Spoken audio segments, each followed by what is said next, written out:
Welcome to IE. And IE of the Secret Timekeeper. On government, we have DJ Nacho Business.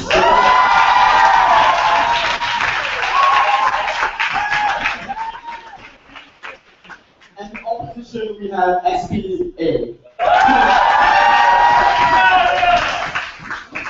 On the motion, this House believes that soldiers have a right to refusal or participation in military actions based on their conscience. Without any further ado, I'd like to invite the Prime Minister to open the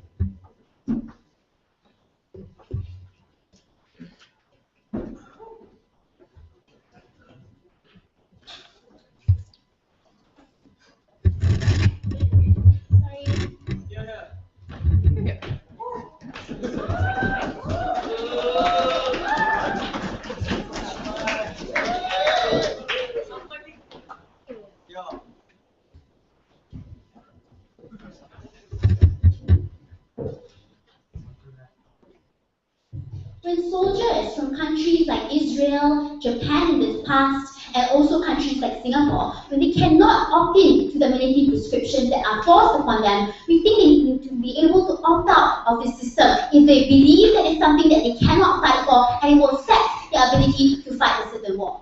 Our ideas for you today are twofold. Number one, the justifications of this belief, and number two, how the path that benefits towards the certain policy that exists without this policy, right? But before moving on, a few clarifications. Number one, to allow them to opt out of the situation in situation before the certain military action or mission before that. That means they will still have to go for the military prescriptions in trainings and things like that, but they are allowed to opt out before that mission, given full knowledge of their certain decision. Number two, it works in places when you cannot opt into military action. This means there are countries, like again I said, Israel and also Singapore, where you are forced into these areas and you cannot opt out of these situations, right? So moving on to my first argument on the justifications of this policy. Number one, believe that when you are able to opt in, that's only when you're able to opt out. In situations where, where you cannot opt in, we think we always provide the person's ability to opt out of situations where they are forced into. But number two, we also think that this rational choice must exist, and this is where the characterization of these people come in and sit down. Because we believe that soldiers are the best people to make these decisions. Why is this so? These are the people that are there on the military ground themselves. So the people that hold the guns in people's faces and fight for their lives and fight for the nation. These people are the people at the places of bloodshed and the places of things like that. The burdens on the hearts of these people are extremely big, whether or not they want to shoot a certain person or not. But in many situations, when the people in their home country and their generals tell them to do certain things, like number one, bomb certain cars, they don't know who's inside. Number two, kill civilians on the ground just for the purpose of killing off a certain group of people. Like we give the example of the mountains of Afghanistan where they took off civilians. We think that the burdens of the people's hearts of not being able to do this decision must come into play. Why is this so? Because we believe that everybody has a certain subjective morals and values in this system.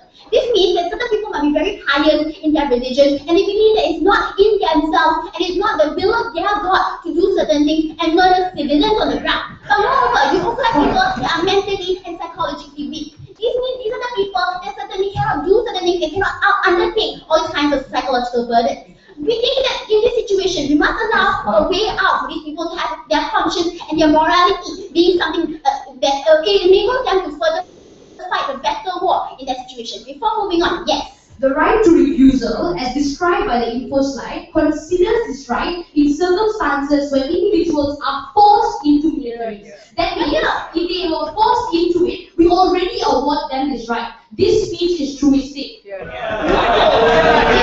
countries where you cannot opt into your military system. This is a situation where you cannot, when you are forced into those areas. Countries like Singapore, when you are forced into those areas. This means that we allow for them to have the right to refuse to enter those certain battle wars. Sit down. Let's go to my second level on the situation. So why we must allow for this, right? Because we think we have to question certain times the morality of these wars that are being fought.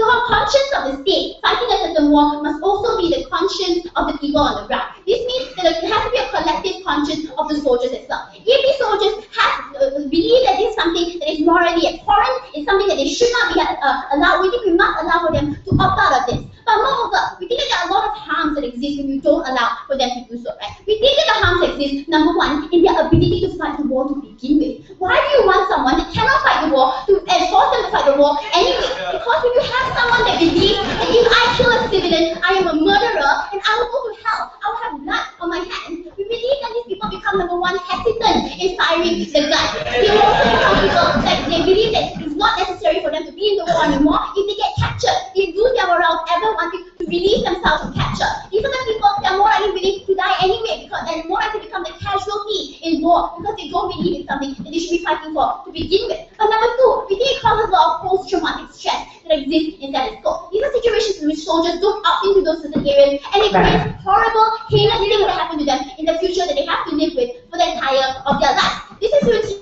situation in the Japanese soldiers, where after the Japanese war, they were interviewed and they were asked, how do you feel now? These are people that say that I regret the decision I made, but it wasn't a decision because I was told if I did not fight that war, if I did not kill those people, I would have been shot. Then I would have been someone that didn't follow the country's rules. We think that we need to allow these people to have that moral objective in what they want to do, because ultimately it affects their future. It's an irreversible harm you can never remove. But thirdly, it is psychological harm that you affect all the other troops and the people that fight with you as well. Because the characterization of troops in status quo is this. When you have a certain troop, these people are your bros, you know, these people that fight for you and keep your back. These are the people that will ultimately be affected by each other's morale. The harm towards this is this. You allow for one certain troop that is demoralized to affect everyone else. This harms your ability to ever fight a proper war to begin with, because these are the close-knitted group, and if one is demoralized, we think you harm the psychology of everyone else that exists. But before that, go.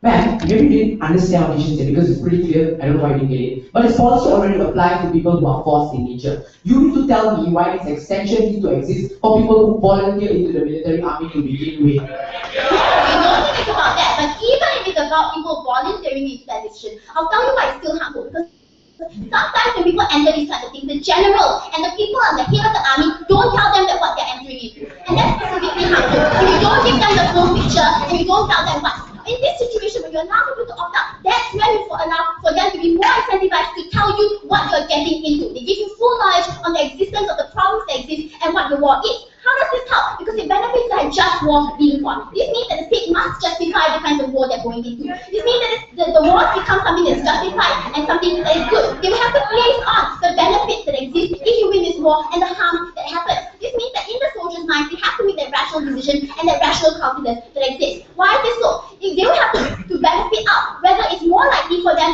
to have to follow towards their moral ground, or also to risk their families being killed or their families being attacked in these situations. Therefore, we believe that they will make the right decisions, and there will be a huge amount of people going out of this decision just because they have the ability to opt out. We think they still make the decision that's best for them because they will have their lives on the line, they will have the people and the future of their country on the line. But it's more beneficial when you allow for the country to fight for nationalism as well, because we think that the government will be more incentivized to ever make people want to fight this war. They will more be incentivized to give the benefits to people and encourage people to fight the proper kinds of wars in that situation. Ultimately, we don't want people to be psychologically harmed if they never were able to opt into it.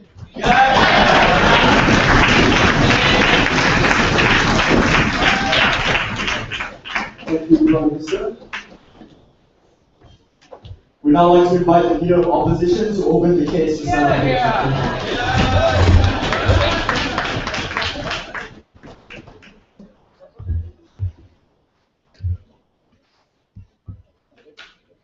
Testing. I can't promise you a ride back home. It's what individuals are informed when they choose to join the military. This adds value as to what the military stands for, as for representing your nation in circumstances where you thought that it was something to believe. The problem with Thai government and the problem that they pose to us is that these people are in fear. If these people and their conscience told them that they couldn't do it, what was it necessary in itself?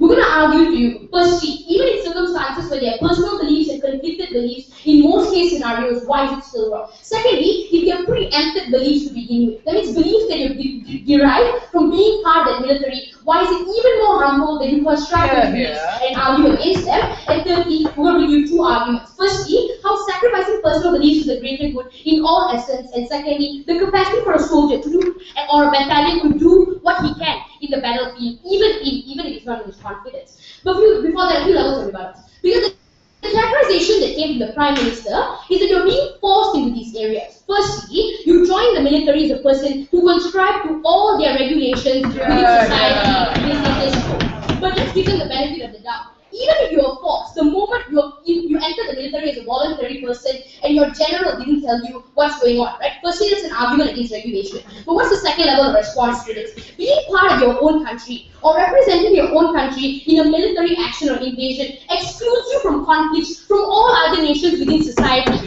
That means if I were to join the military, I'm most likely to join my home country, not a foreign country which will invade my country with circumstances like this. That's what we need to recognize. But the third one, this notion doesn't include civil wars within circumstances like this. Therefore, they can't give us arguments because even if it's a Korean war, there's already one uniform body of military. So what is the defense going to argue from that point, right? We need to accept and exclude these circumstances from last point. But then it tells us, you know what, if you have a unit and you have troops within circumstances, and you have bros who go and fight wars with you. Well, if this fear was so potent to you and you couldn't fight this war, why not share it with your troops? Why not share it with your unit as a person? Because every rational person within the society would want what's best for his unit within these circumstances. The last level of rebuttal. Because you try to tell us that your family is at stake when you join the military. Your family is the person who you represented to join the military could be killed within circumstances of counteracting military invasion to your country. Firstly, even if you don't join the military, your life is at risk if someone is already invading your country. But secondly, your pride in respecting your nation in itself pushes and sidelines all these other beliefs as a person because your only motive is to save another country who is either in conflict or to destroy a conflict that's already growing within a society. Then you try to tell us that you're scared to shoot.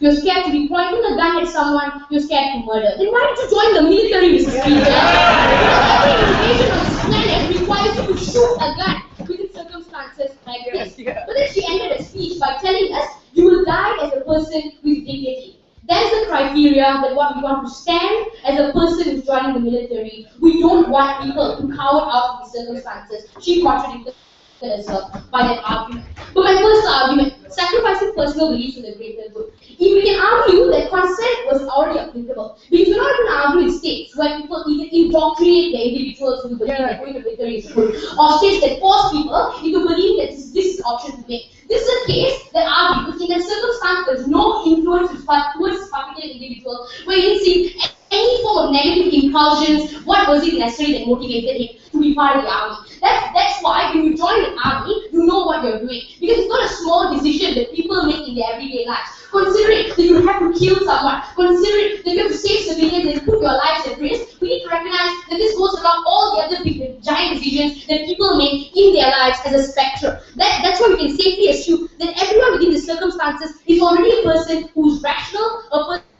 who wants to be part of the military, and the beliefs didn't stop him into going part of the military unit so far. So why should it stop him when he's supposed to intervene in another country if his motivation and his confidence to be part of the military is something we need to recognize? Before I move on, defend yourself. If these people want to fight these wars so much, why are you so afraid of giving these rights to people who may not want to? If these people wanted to fight wars so much, why are you having a safety net for them to leave the war? Your policy, your point doesn't make sense. If they want to fight wars, let them fight wars. Don't let fear right before the moment when they are released into that battlefield to empower them and to circle them in the circle of fear. We think that in itself is harmful. In a large number of other principles within society, we recognize that when you consent to a certain thing, there's no backing up. Things like voluntary not injuria. When you consent to certain acts of harm, which might kill you at the end of the speaker, but we need to recognize is something to respect, even with influence. And this is at their best case scenario, which I'm going to build the argument for them to take it down.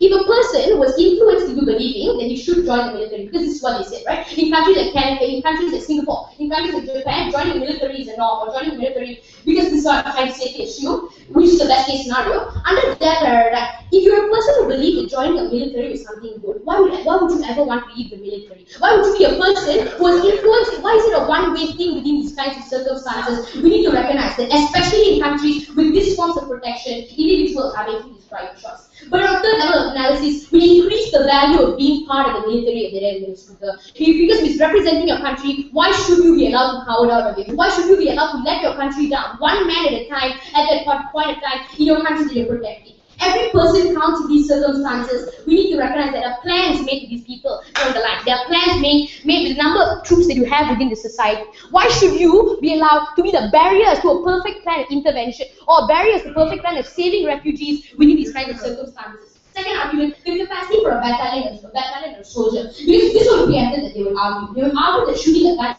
is one of my beliefs. First point that you already joined the military. But second, as an average person who's already protected in the battlefield, your only goal is not only to shoot individuals in these kinds of circumstances. You can save refugees. You can save civilians who are individuals who are also victimized by their conflict with Syria. We need to recognize that being part of the military is not just about killing. It's also about doing a good that we don't think anyone in this world is conflicted from. Rescuing a civilian is not something that anyone wants to be.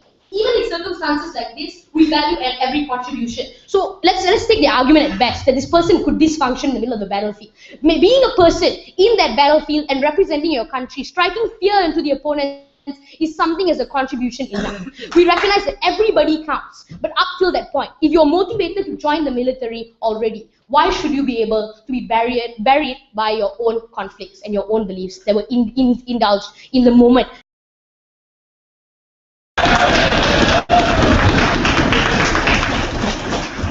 Thank you, Your Opposition. Now call upon the Deputy Prime Minister, please. Here.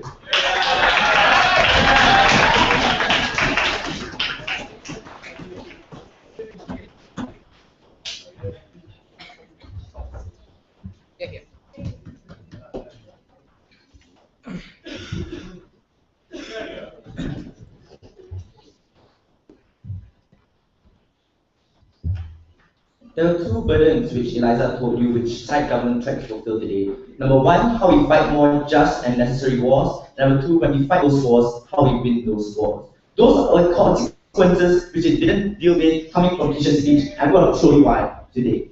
A few levels of rebuttals.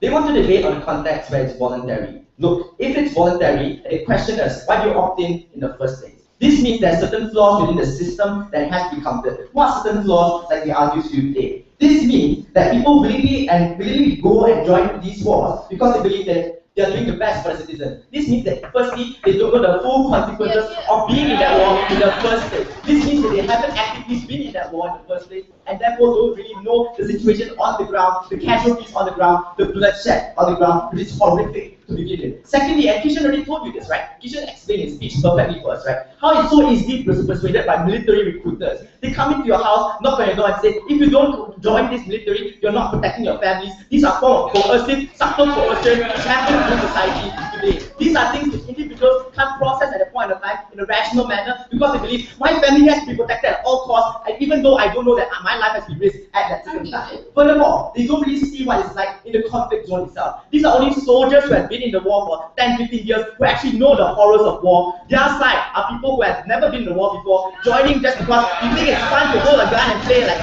oh, shooting like water guns and stuff like that. Right? That's not what happens in wars. Wars are more horrific than that. No, let me move on to certain things like Kishen. Kishen said to Eliza, but we said it's very hard to fight those wars. This is a big question, right? How are we supposed to win those wars which we fight? Eliza told you how you get extremely demoralized when a soldier doesn't want to fight the war, but you force that soldier to fight that war. Even certain times when they ask you, go carpet bomb the mountain regions in Afghanistan. This happened in the US. Even though there's only one terrorist there and there's hundreds of civilian families there, you are forced to carpet bomb because firstly you will be tried for martial law if you don't obey the orders, but furthermore, you will be prosecuted as someone who committed treason to the country. Those are circumstances where an individual feels they cannot opt out, and the individual feels that they are so like there's a hostile choice, right? They feel that they cannot make this decision by themselves, and that demoralizes the true military approach, right? His rebuttal was that share the theory of roles. Doesn't that even demoralize the truth even more? Doesn't that harm the truth even more? It's worse on their side. Secondly, it's that when you consent to certain things, there's no backing out. Perfect. These are situations which the individual didn't consent in the first place. They were coerced to join the military, and therefore, now you tell them you cannot back out because you joined in the first place. That's harmful towards the way we conduct our wars. That's harmful towards the way we win just wars. Furthermore, it's not the capacity of soldiers. No, it's about doing a good. It's not about cowarding out. It's about valuing every contribution. Look, not all wars are good wars. Wars which are good are principal wars which individuals will all want to fight to begin with. Those are wars which people don't want to opt out to begin with. Because we believe there are two good wars, right? I'll explain to you, right? Wars which we invade to stop genocide. That's why we fight wars to preserve humanity. Or wars which defend our country from invading troops. Those are wars which people are always incentivized to fight in the first place. But what are wars which happen under your side which you allow individuals to never opt out of? Wars like the Rwandan genocide, where people from their own country have to be tortured by their own military troops under no circumstances. Those are wars you say you cannot opt out from the military, kill your own people, kill the people in your own country. Those are certain times that the capacity of the soldier is deeply affected, and you never allow that to ever be justified under those circumstances. No, Eliza told you a very important point, right? How we fight just and necessary wars. This was never combated by them, right? Because just wars are based on two theories. Number one, necessity. Number two, proportionality. The necessity comes when the state has to justify why it's so important for you to fight this war, what's the importance of benefit to fight this war, and the individual rationalizes it, right? Do I fight for my morality now, or do I fight for my own people on the ground? When the people on the ground, when they say that my people on the ground is more important, that's when the necessity comes in. That's when people believe that the war is necessary to begin with. But secondly, on proportionality, right?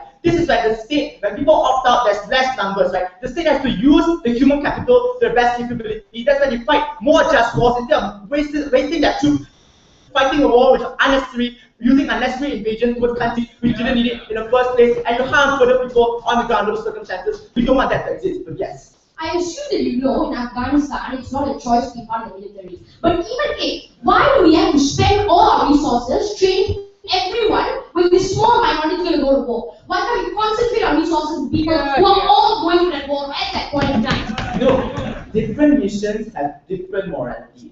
Some missions conflict with your morality, that's why you opt out. Some missions don't, that's why you still remain in the troop today.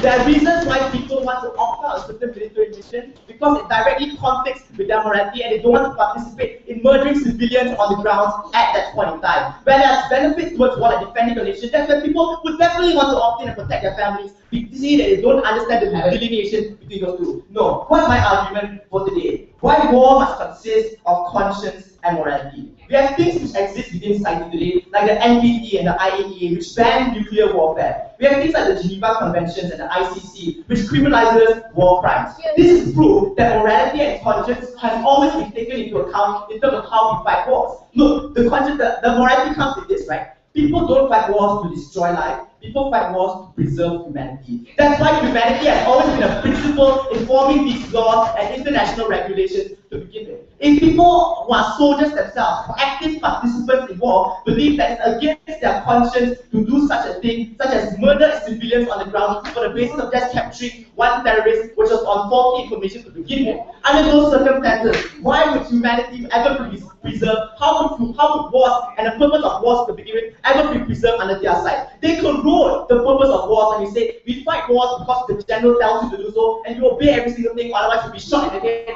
otherwise you'll be tried for martial law, otherwise you'll be tried for treason under their side. That's when the purpose of war is lost, right? We're not fighting for exact cause and the cause you believe as your conscience. We're fighting on other people's cause, the state's cause, which was negative to begin with. We were corroding the purpose of humanity to begin with. That side destroys the purpose when we protect every single sanctity of individuals' life on the ground. That's why we fight wars to begin with. The other side basically says, if you want to fight a war, you opt in, never opt out. If you opt out, you're a traitor. Those are stigmatization and circumstances which you allow to pervade and to harm your ability to fight wars which are necessary to begin with. When people go in and fight wars and they believe it's necessary, now you harm their operational flexibility. When people believe that, hey, there's a burden in our troop now because this person doesn't believe in the war. This is when these people need to opt out of that mission. This is when your necessary wars can be fought on their side. That's when our side brings this way.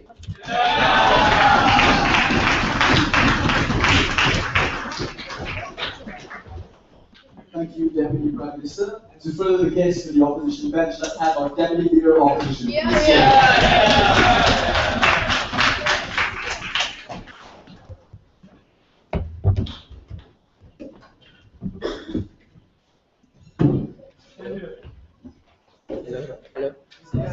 Hello.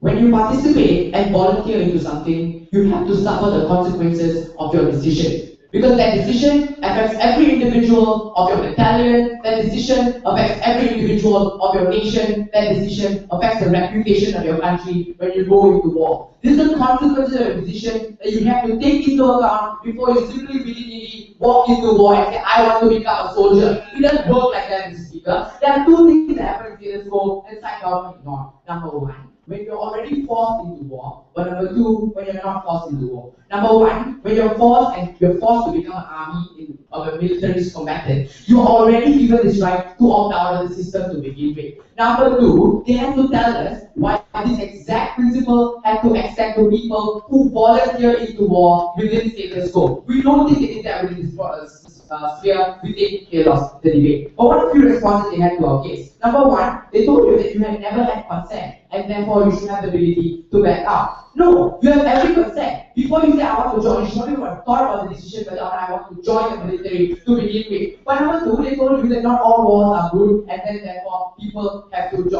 opt out of bad wars. What is a good war, Mr. Speaker? What is a bad war to begin with? If you think that war is bad, you shouldn't have joined the military in the first place. That's something that you do. But let's look at it, that's all they had towards our case. Because you never responded to Kishen about how your decision affects the battalion. Your decision affects every other combatant and the capacity for them to function as a unit. We think these kinds of things have to be taken into consideration. They did not do so. But he also talked about consequences and decisions. He paralleled to volatile conflict in Julia, where you have to accept the consequences of your action when you consent into one unit. So although I didn't consent to everything, because I consented to join the military, I have no choice but to suffer those consequences. You should have thought about your decision. But before that, sure. How is it consent when these individuals believe that they either protect their family or their families will die and the military recruiters knock on their doorstep? Look, if military recruiters knock on your doorstep, that's bad influence. And that's the only case that is so bad. What about democratic leaders who ask you, do you want to join the military? Should you join the military? What about those people? But let's look at the worst case scenario. Even if they come and knock on your doorstep, then you have to join to begin with. That undue influence, if it's so bad, you would never ever leave the military to begin with. Because the military officers kept on telling me that I should always join the military. Why would I leave the military to do so? That proves that the influence isn't so bad. Because you want to opt out of the situation, we think that's important to understand. But what are the cases? How will you win the war? For advances, because it's only there are certain flaws in the system. No, there is no flaw in the system, there's a flaw in you when you make that decision whether or not you want to join the war. But number two, he talks about no one has full knowledge of the consequences. Of course, no one has been to war. But if you average the skew, I go to war, I carry a gun, I shoot a person. Do I want to do this or not? If I don't join the military. It's not that hard, Mr. Speaker. But thirdly, even if influences, I already responded. But the last thing they want to respond to, what's better? Is it better for you to allow individuals to opt out of the system? Or is it better for you to allow that person to opt out of the system and jeopardize the mission that you had? Jeopardize all the plans that you had, have one less person within the army that could stop the entire country from winning the war. We think that trade-off needs to be made. Because it's told you that it's treason and you betray your nation. Instead of betraying your nation when you come and destroy the jeopardization and destroy the war plan that the country had for you. Because if you were there, that plan would never work. You are the person as a unit, sit down and. But it's only about why war must consist of morality and conscience came in the last minute, right? Firstly, you already recognize that. Because if you are a person who's conscious and you have morality, we will allow you to opt out if you're forced in to begin with. But number two, even if you do so, because you volunteer, everyone assumes that you forfeited all your principles, you forfeited all your needs to join the military to begin with. We think that's important to understand. My only argument on why you force people to make better decisions in this book. Because there are three types of people within this context. Number one, the people who are down low and really want to join the military. Number two, people who have conflicting decisions whether or not they should join the military. These are the people that are involved in their policy, whether or not they want to opt out. Why? Because if you're not sure of the decision, I might opt out, I might not opt out. These are the second group of people. But thirdly, there are also group of people that don't want to be part of the military, definitely will not join the military. Why is this model beneficial? Because it forces individuals to think twice before they make a particular decision. decision. Why? Because the current individuals are thinking the decision through. Why so? Because if you make a decision and you want to go to war, you would have come to a conclusion. Either A, I want to forfeit my beliefs and join the war, or either B, I will keep my beliefs and not join the war. Under these circumstances, this means that this individual is not in the best state of mind. This means that the individual has not thought the decision through. Hey, let me join the war, maybe I have some fun. We don't think that necessarily work with this go speaker, we think it's bad to do so. The conclusion to this level is that they never ever thought the decision through, they never made a proper decision, they made a rash decision. Before I move on to my second level, sure. Is it more likely for you to harm your battalion when it's someone that cannot back you up, when everyone is firing at you, or when it's someone that opts out of that team and doesn't harm your mission in itself? Two things. Number one, even in the circumstance when you opt out, let's look at this. Because you opt out, people made plans for you. You told us that they will go through the training sessions, they will go through all the meetings, and they will go through the war in itself. Even the last minute they back out, what happens to the entire plan? Because you know about the war to begin with. How does that work in the speaker? It doesn't happen. But number two, what's better? Having 100 people in one position at the side, or having 95 people with 5 people suddenly back out at the last minute? The 100 people will probably win the war, the 95 people will probably not win the war. Your circumstance is going to cause a nation shake, and you're going to lose the war. Because they will stick down very long. But the second thing is, why is this coercion then justified? Number one, your decision affects your nation as a whole. That means if my decision is bad, my entire country will suffer as a consequence of my bad decision. Number two, your decision affects you. If this decision is a bad decision, something that you didn't want to take into account, you might die on the ground. You probably should think about your life before you go into war. But number three, your decision affects the validity of your own principles as a person. Why is it important? Because you don't know whether your principles are that good enough. If you're in a conflicting zone where you don't know whether you should opt in or opt out, you probably should think about it. We're not telling you you should go to war, we're telling you just think about it. If you don't want to go to war, it's fine. If you want to go to war, it's also fine. That's the simple model that exists. Why is beneficial? Number one, you can say this yourself from a harmful decision. Why is it important? Because A, this is an extremely damaging decision. If you regret the decision, you might die. If you regret the decision, you might kill someone you didn't want to kill to begin with. But number two, this is a permanent and irreversible decision. That means you can never reverse the effects of the decision. I make the decision and I will suffer those consequences. After I come out, I regret that I killed that child, but I don't know whether I should have joined the military. We think it's important. Another reason why it's important is that you force the individual and shape these people into people that decide properly in everyday life-changing decisions. It's extremely important when it comes to life-changing decisions. We don't think it's wrong. For all those reasons, we think it's better if you win the war or you do better on our side. We're very, very proud of both.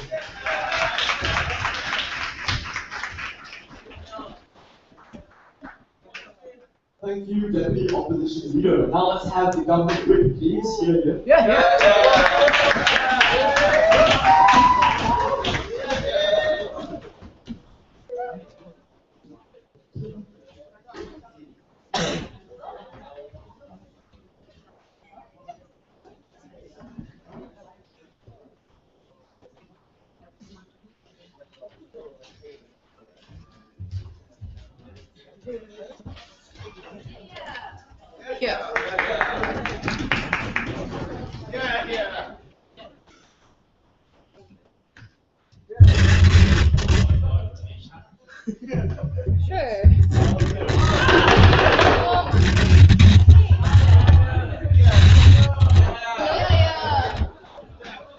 Hello?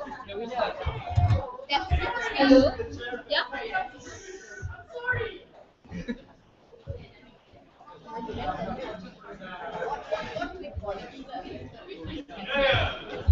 Hello? Is it on? Is it on? No. No? Is it on now? Wait. Hello? Okay, cool.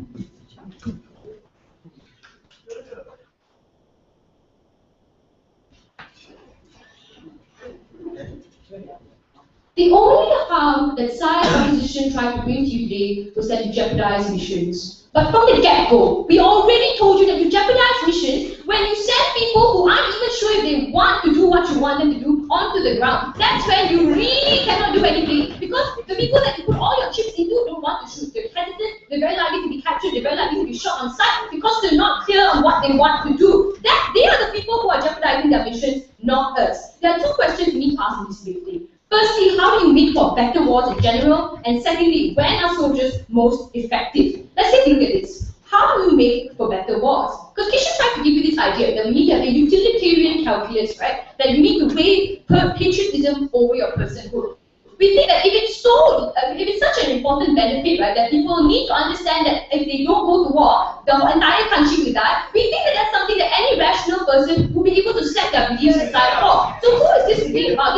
This is about people, the minority, right, who really just cannot believe in this kind of thing. In such a position, we think that it's better, right, where you allow for this escape plan, because first of all, now the ineffective people will beat it out, but second of all, you create incentive, right, for these governments, for the generals, for everybody who is a soldier and wants to see their soldiers walk to war, to motivate these people. Because what happens in their side is when people volunteer, they're trapped into a dark net where their generals just treat them like complete crap, because they know that they cannot opt out, because they know that these people who have volunteered cannot have a say about it. This is when they're incentivized to make juster wars, where they're incentivized not to do things, but like telling them to bomb the mountains of Afghanistan where there were civilians there. That's when you really can uphold things like just war. That's when you can uphold things like proper safety and proper missions, right? But let's look at the other idea that somehow this safety net would increase the fear in these people. We don't think that there was anything that was given. That was one-liner coming from Kishen. But look, we don't think that it does. Simply for the reason because fear is not something given to you because you have a way out. Fear is something when you realize that you have no way out. When you opt in, when you start to have these things, you wonder, oh God, what have I gotten myself into? At least when there's an escape plan, we think that you're less likely to be so afraid. But look, that's not. They told us that there was a barrier to a perfect plan for these things.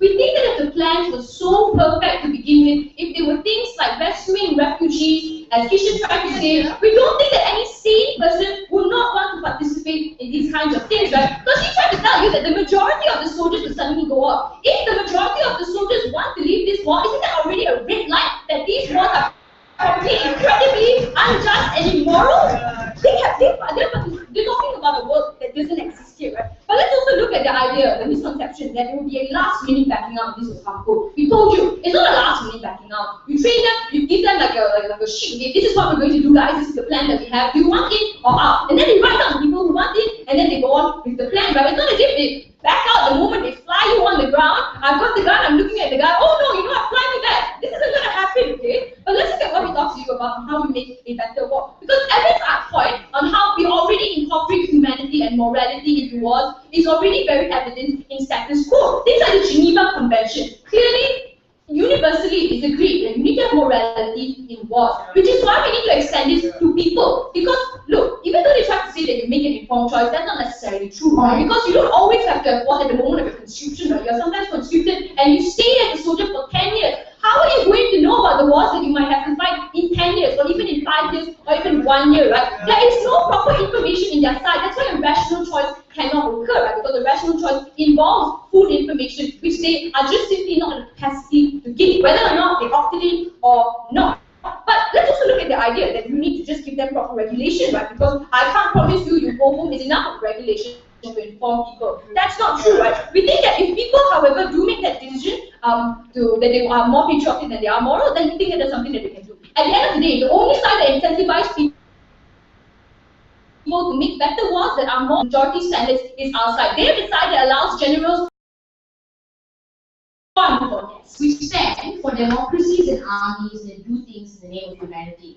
But even in your best case scenario, if this person didn't back out right before the war and he backed out during the plan, wouldn't that also give generals the time to utilize their men in circumstances and prioritize people who could save civilians instead of no one there to save them?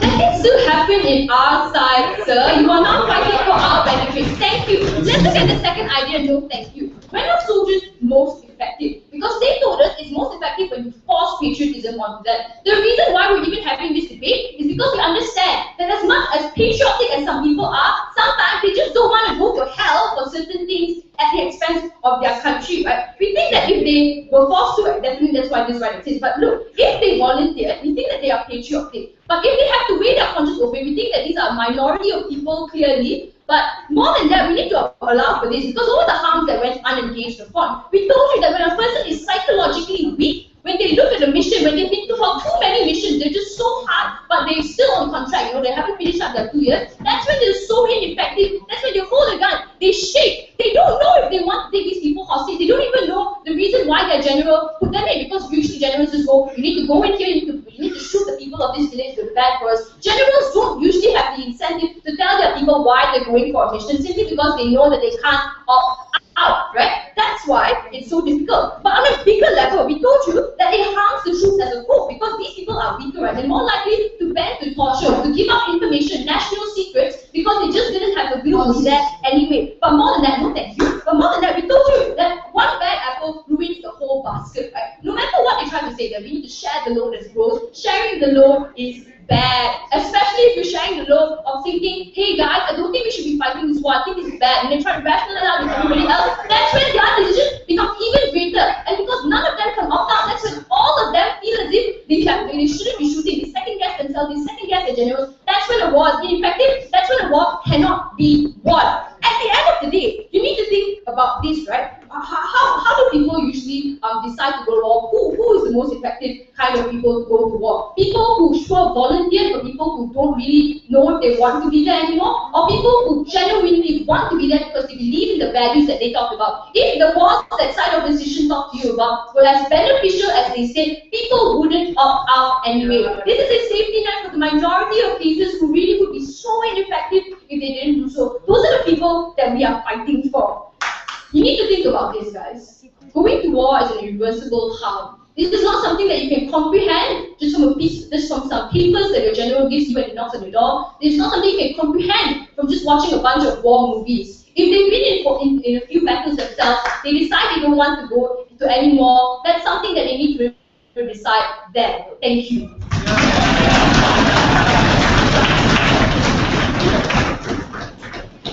Thank you very much, Government Whip. And now to wrap up the first half of this debate, let's have our opposition whip, please.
This is a side that wanted to stand for different types of war. This is a side that wanted to create a hierarchy of different moral values, of different types of morality for different types of war. But they forgot the underlying value of serving for your country. They forgot the underlying value of serving for your military, because the only thing that you have to stand for is standing for the people of your country and helping your government stand and protect your country at the end of the day. These are forms of values that they didn't stand for because they never understood how soldiers work in the first place. There are two issues today we have to deal with. First of all, what should be the determining factor of your participation in that particular war in the first place? And secondly, the subconscious value that we set if we follow outside government's policy. The first issue, what should be the determining factor of your participation in the first place? Because they wanted to talk about ideas like how soldiers are the best people to make decisions and how they are mentally and psychologically incapable. The first question that we have to ask is that it never justified why is it good for them to fight in other wars if they are mentally incapacitated. It never justified if you're psychologically incapable, if you're not in a strong state of mind. Why is it okay for you to fight in other wars that you may back up or think why I joined in that war in the first place? They never understand that question. Let's take a very good example of doctors that are scared of blood. They don't choose the option into opting to be a doctor. These are all the things that they take into characterization, into harming that psychological belief that they already have. We think it's important that we maintain a standard for them. The second question, have a seat, Eliza.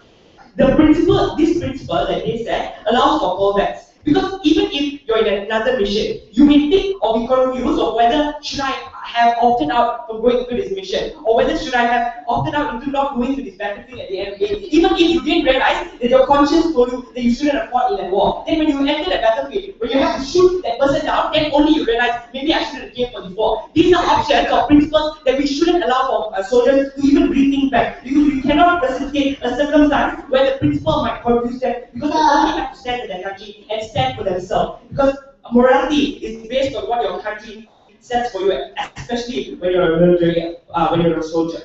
But before I move on to the second level, sure. Considering that you're fighting for informed consent, the way that certain missions are constructed are within the war themselves, means they're very subjective and don't happen before military conscription. So how are you fighting for informed consent then?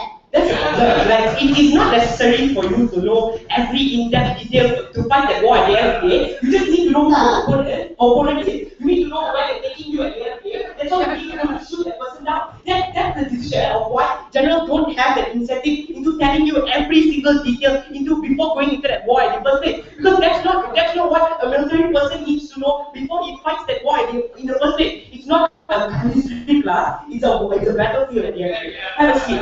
The second level to this question is conscience. What's the question that never one of the speakers answer except my speakers? Because they told you that if conscience comes into play of military people's mind or soldiers' minds at the end of the day, you must always assume to be panicked or to be assumed that there will be some form of harm out there. We would never know if they're actually not comfortable to go to that war.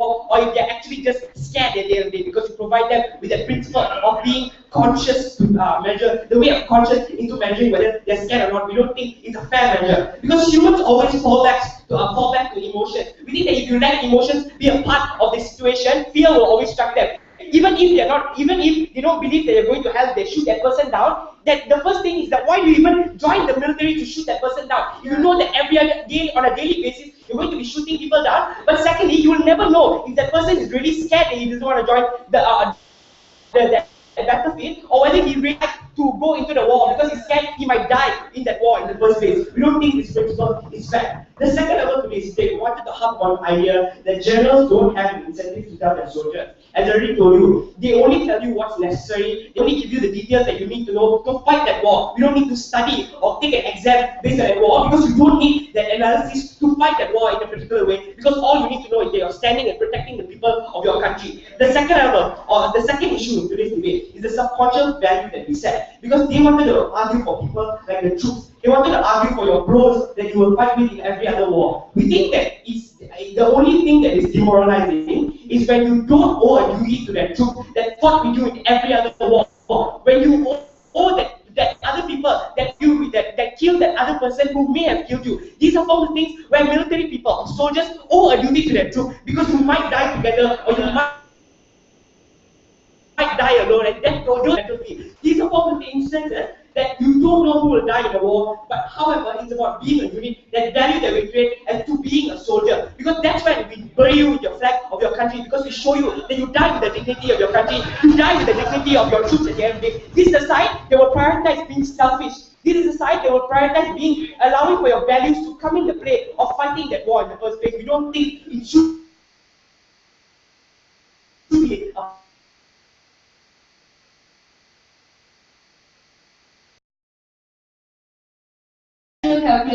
weighing them against their own morality, right? Still happens. Ma'am, certain professions or certain duties,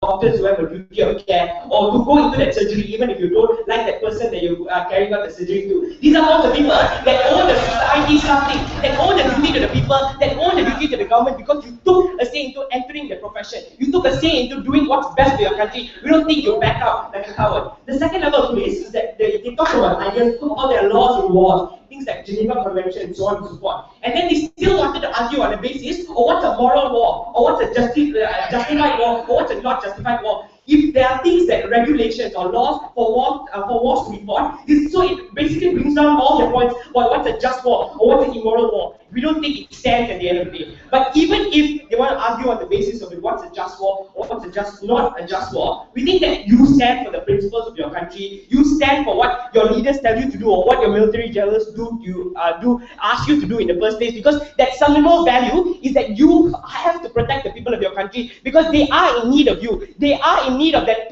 person who could make the difference in that war. Because that value is that now we know that we wouldn't send you for something that is unjustified, because we don't have a measurement of to which is a justified war and which is an immoral war at the end of the day. Because that moral that you stand for is the family that you left behind to fight that war. The moral that you left behind is the dignity of your girlfriend that you left behind to fight that war at the end of the day. We think they harm these form of things, they diminish the value that you create. We think that it's very obvious that we took this debate.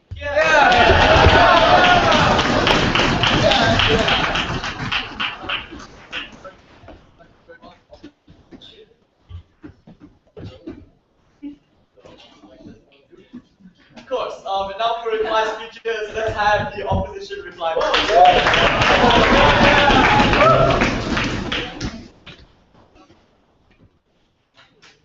The reason why we want this debate is very simple.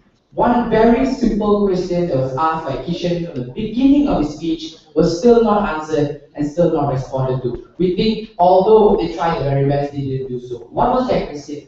Why does the current principle of refusal of participation extend to people that choose to be in the war to begin with? We already applied this to people who never had consent because we understand that morality exists within war. Sure, happened. But what about those people that consented? What about those people that had the opportunity to think twice before taking your whole country into jeopardy? Those people will jeopardize your war when they unexpectedly back out of the mission at the last minute. We want to protect the nation and the integrity of that nation. What are the two questions in this debate? Number one, who makes better wars? Or number two, which element plays a better part? Consent versus morality. Number one, let's look at what idea. Because they told you that jeopardy versus fatality. Because they told you, it's better to have no people with you during the war and so on and so forth. Why is it beneficial on our side? It's better for you to have individuals where you have more troops to begin with within your nation. But number two, it's an unexpected circumstance. So if I fly you to Afghanistan and just give you a gun at the moment, under their model, if I refuse at that point in time, I'll be able to go back to my country, thus jeopardizing the entire mission of my nation within that particular country. So that's how the model states, right? You can opt out whenever you feel like. We think this is harmful to the nation, to the mission, to the plan of that country. Number two, what is a just war and an unjust war? Because they told you that there are very objective standards as to what a just war is. Firstly, we think that we already told you that everyone has their own perception of what a war is. If you think that war is unjust, then you should not be part of that war. Don't volunteer to become an army to begin with. It's very simple to do so. But if you think that a war is justified, you can always opt in, we give you that decision to do so. But what about certain circumstances? We think this is extremely important because we question that. What about these individuals who constantly go and silently opt out? We don't think they have an answer to that question. Second question, which element plays a part? What morality versus consent? Firstly, we already told you and responded to you that morality always exists. We already understand that you as an individual, if you are forced in a situation, we give you the consent to opt out. But what about chances if you are given an option? What about chances if you are given an opportunity to opt out of the system? We think that you have to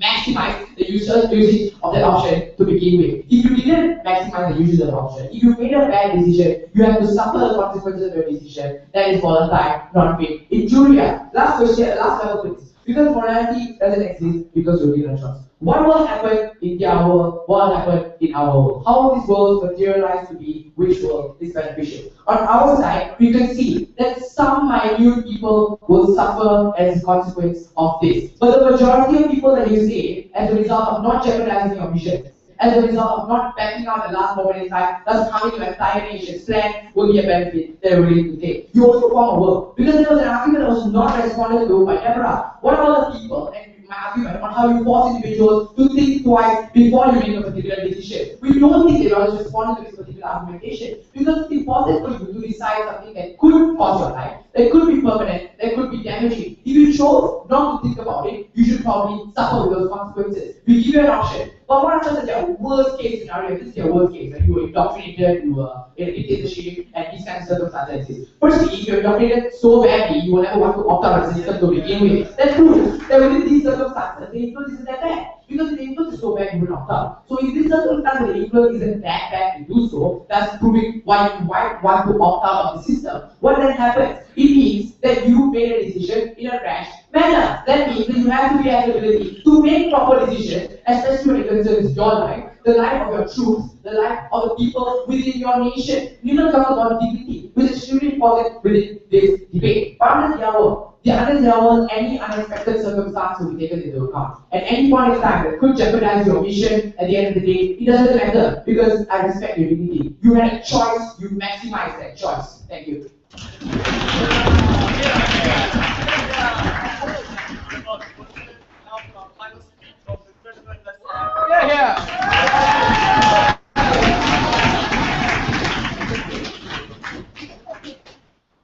side opposition never understood that even if we gave their arguments full credit, that at the end of the day, the benefit is people think twice, at the end of the day, the benefit is people actually consent towards that decision. The problem is when you opt into the military, you don't only fight one war. You fight many different wars. Wars which have different circumstances, wars which have different forms of morality. That's where the flexibility within morality has to occur. Where different people need to opt out of different types of wars, and these individuals are people who have to be within the military to protect the very nation they want to protect at the end of the day. They thought that people opt into that one war only, and then these are people who want to opt out. No, these are people who also are loyal to the nation. They want to fight wars which are necessary, but they don't want to fight wars which are unjust. Like we argue today, things we could never rebutted by their side from the house. Two reasons why side opposition lost to this state. Number one, the concessions they made. Because Roshan considered in his speech that there was undue military influence in certain circumstances. He said when the military recruiters knocked on the door, there was coercion there. That's a concession that coercion does exist within status quo today, that people who they claim consented to join the military have also been undue influence